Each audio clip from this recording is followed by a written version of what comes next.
Happy Halloween, everyone! Since My Little Pony hasn't been doing too well, I thought I'd turn to anime for this holiday. So, what am I gonna review? Well, you can see the title. It's Corpse Party Tortured Souls. Nothing is better than this tale of teenagers doing a ritual that goes wrong, death at every corner, and the most beautifully animated backgrounds. As this is an adaptation, it will change some things, notably the ending. So, let's take a look at the first OVA episode, cause why not? Hey Wolf, you busy? Kinda doing a review here? I know, but I found this cool occult ritual online with vague instructions. Want to do it with me and Human Wolf? What will happen? Supposedly, we're all supposed to become rich or something. I didn't read the whole thing. I guess I could do this review while we do the ritual then? Perfect! So, now we have our circle and paper, we say the following phrase. Sachiko-san, we beg of you. What? That's the ritual you found? What's so bad about it? It is literally the thing that causes so much pain to the characters in Corpse Party Tortured Souls. It will send us into her world where she will try to kill us. Way to take the fun out of Halloween, like those Canadians. Fun? Fun? This is a threat to our lives and you want fun? It was a joke anyways. Next time, make it funny. Anyways, we open up with a girl waking up in a decrepit-looking school with little to no memory of how she got there. So now you're gonna butt into my review. She picks up her school ID and then remembers that she is in Heavenly Host Elementary School, a school with a bad history. How bad is it? Well, there was a murder that took place here, the victims, all children, who had their tongues cut out. Turns out Sachiko, the main villain, has dark magic and was actually somehow controlling the killer to do these things. It's really weird. I guess I just got my review hijacked by two crazier versions of myself. I'll just go and prepare my future reviews. You're not going anywhere. Sure, we may have invaded your review, but it doesn't mean you can't add on to it. Fine, I'll stay. But no rituals or occult stuff. Deal, sure. Anyways, after she remembers what happened, the audience gets to see what happened. If you haven't played or seen the game like I have, click the I for a great playthrough of it. To make it brief, one girl named Mayu Suzumoto is transferring schools, so Ayumi Shinozaki has them do a ritual that is said to make them friends forever. Only to follow it up with the statement that they will always be friends forever. So literally, there's no reason to do this ritual. Ayumi says to do the ritual, everyone holds onto a paper proxy doll and chants, Sachiko, we beg of you, for however many people are doing this. Funny thing is, Ayumi was wrong. You're supposed to also say it once for Sachiko in order for it to actually work. But I'm sure them screwing up in a cold ritual won't cause anything bad to happen, right?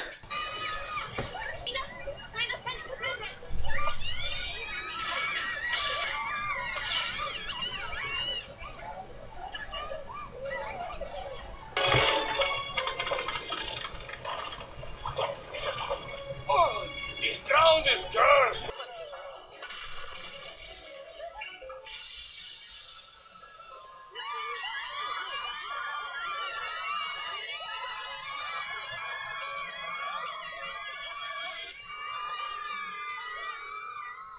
Or they could just fall into darkness.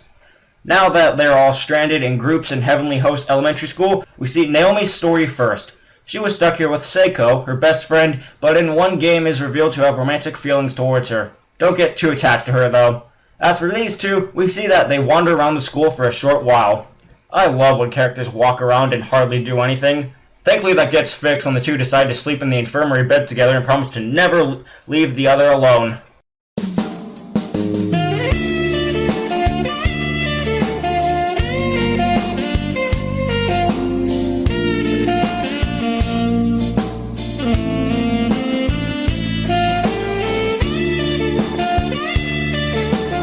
Really?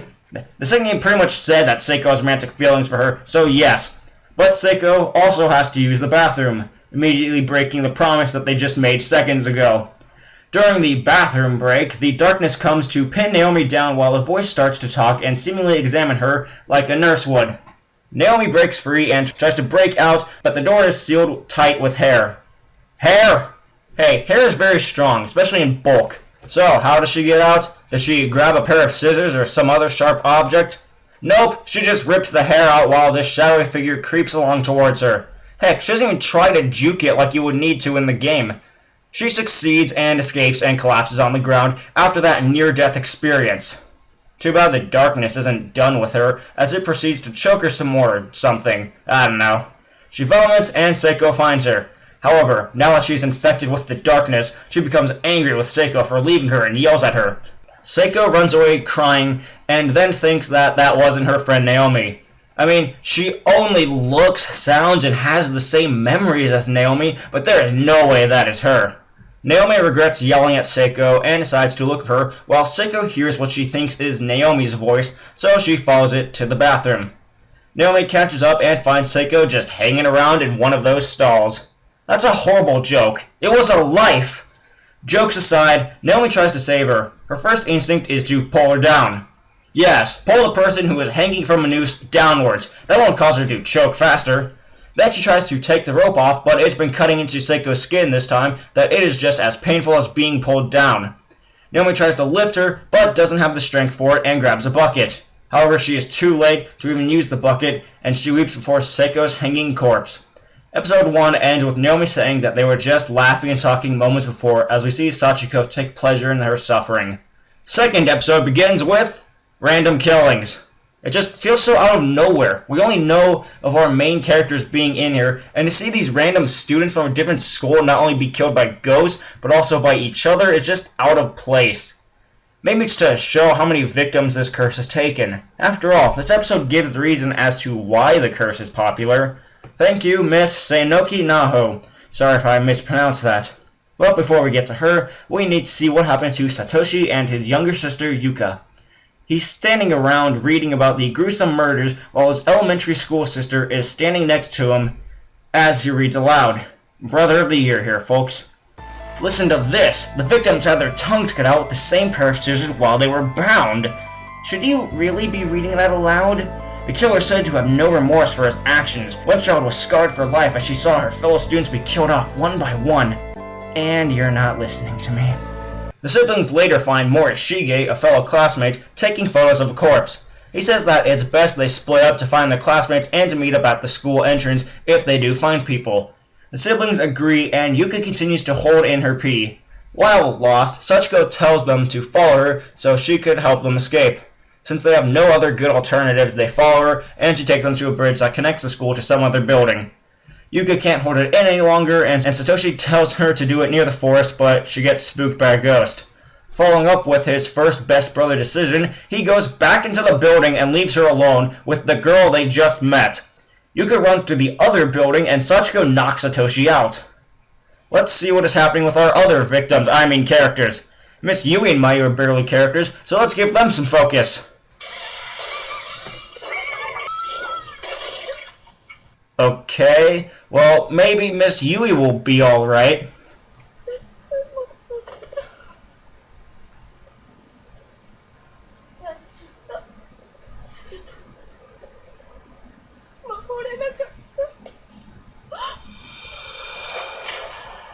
Oh, come on!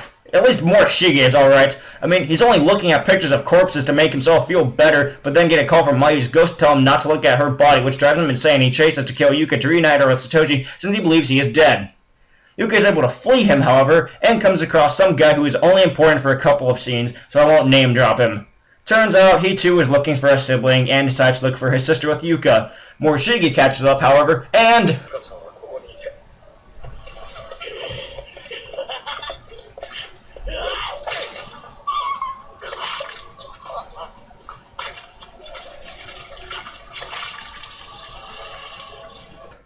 Really? He has to die too! At least he deserved it, unlike Miss Yui and Mayu. Besides, in your rant, you skipped over some very important plot details. Ayumi and Kushinuma are together and almost die twice. They find out that they need to appease the ghost in order to escape from Heavenly Host Elementary, but it's actually just a hunch from Miss Naho since she died here before being able to escape. The first one they appease is the one that almost killed him twice, and by giving him back his tongue, he ascends into heaven. So they find two more tongues off screen, and the last one they need to appease is Sachiko. However, Sachiko survived the attack and had her tongue when she died, so appeasing her is gonna be tricky. Naho reveals that the students are all trapped in different versions of the same school, so finding their friends may be near impossible. However, some objects may appear in other versions, like the candle that Ayumi sets or Mayu's corpse. And with that, we end the second episode. So far, so good. Let's mosey on over to episode 3. Yup, Morishige is still dead and the guy is still crazy. So, Yuka is saved by Sachiko while Crazy Guy gets knocked out. Well, it was interesting seeing him. He's not gone just yet. He has like one other scene. But for now, an earthquake happens. Why is there an earthquake? It's because the curse is becoming weaker or something, and all the different realms are merging into one. Ayumi and Kushinuma are saved by one of the victims when she plays her spell card Dimensional Fissure. She tells them that they haven't escaped yet because they haven't gotten the killer's confession. To know who the killer is, the girl does the Palm of Death on Ayumi, who then sees what really happened. It turns out that the creepy, ominous girl in the red dress, who has the same name as the charm they did, is really the murderer, while the actual killer turns out to be a pussy who cried in the corner. With this newfound information, Ayumi goes back to find Satoshi and her friends.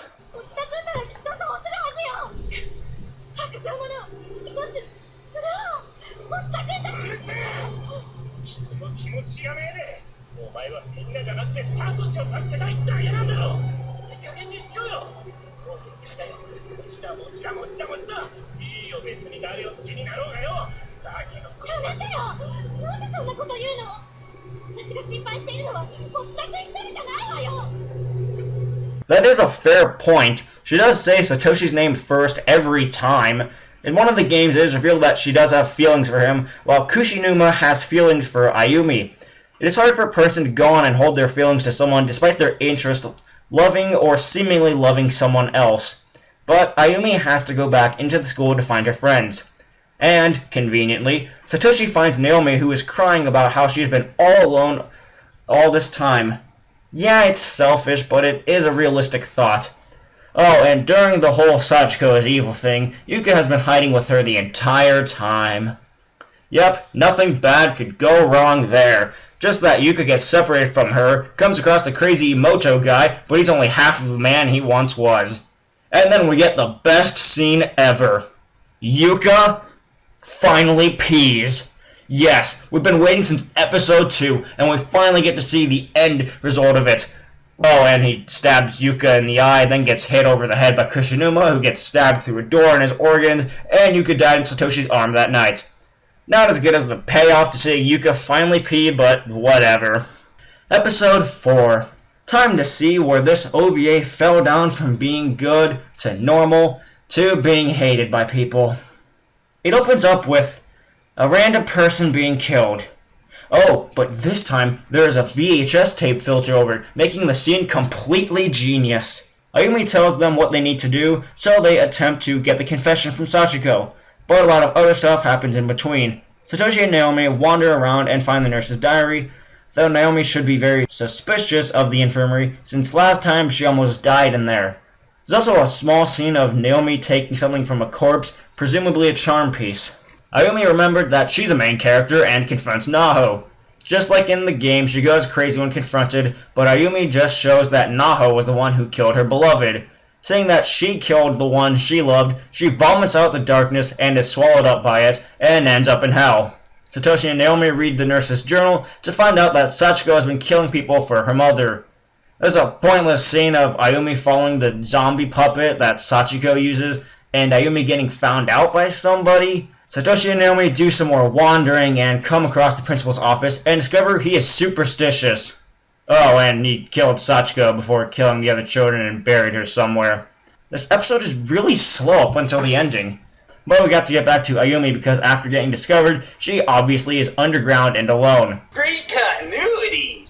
Oh, but she does find Miss Yui, but random earthquake decides it's time to kill her because the game had her die. Satoshi and Naomi also go underground but find the murder area in which Seiko's corpse gets its tongue removed. Naomi runs to get the corpse, but Satoshi somehow loses her and meets up with Ayumi. Gersuko comes in to say that they are losing time, but Satoshi asks a good question. What would happen if they used a charm piece from someone else in order to return? It honestly is a good question. Too bad the answer is a simple, oh no. Let's just skip to Sachiko trying to kill Satoshi and Naomi standing in front of a TV screen as her trial. Yes, Watching her kill her best friend is her trial. Why is this? Because if she cannot forgive herself, she will be consumed by darkness and die. I'm so glad everybody else got to have this trial before falling into darkness. Oh wait, they didn't. Satoshi brings up that they know that Sachiko and her mother were the first victims, that Sachiko killed for her mother, and that they have her tongue. Not only that, but they gave the good Sachiko her stuffed kitty.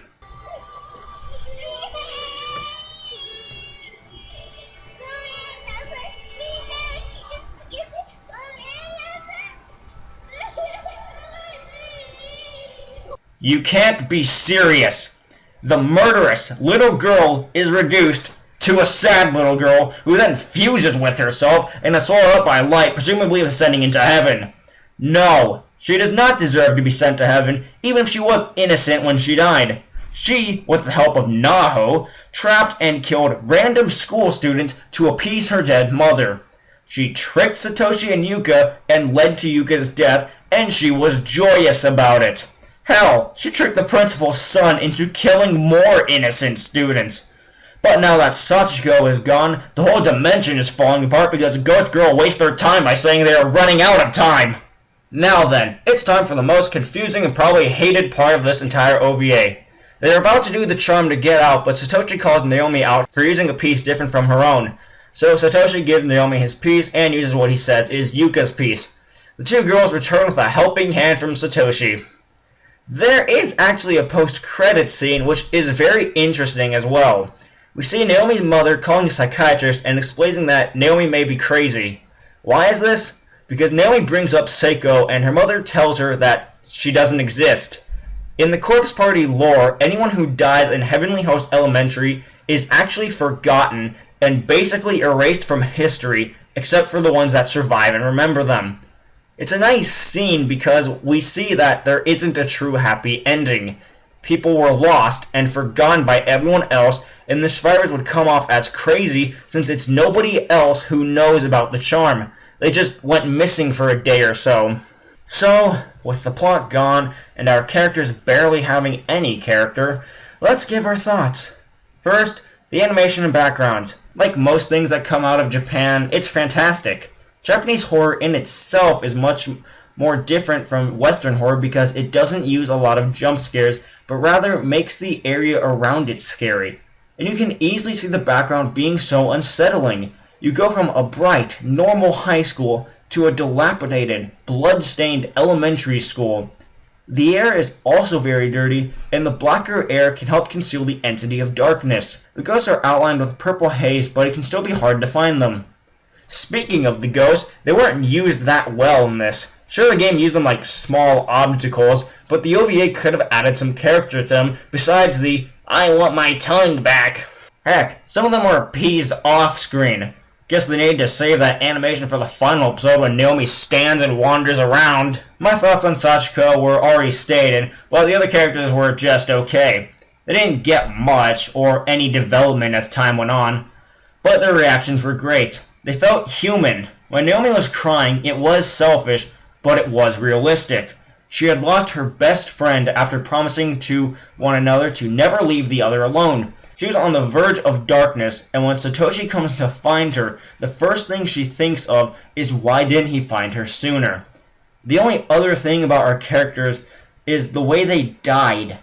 The way they died was gruesome, but it felt like it was just using the characters to show off more of their animation. Miss Yui has the worst one since she not only had a rushed death, but also a weak one. The other major part of this series is the charm. The description of it is very weird, but it was meant to be. Naho thought she could somehow escape by having more victims come in, but that idea was proved wrong. The last thing we can talk about is the deviation away from the original game. They keep the charm and somebody screwing up the charm intact. The children and Ayumi and Kishinuma appeasing is kept almost intact, but the ending is the one where people are seemingly divided. Kishinuma in the original did go back with Ayumi, but he didn't need to think things over. He also survives in the game. Yuka also survives the half-a-man abomination. Although I do dislike Yuka dying, I can see that it could be a good choice because it would impact Satoshi for all of 1 minute. As for that ending, I hated it at first. I saw someone play Corpse Party, and that ending did not come up. It was fresh.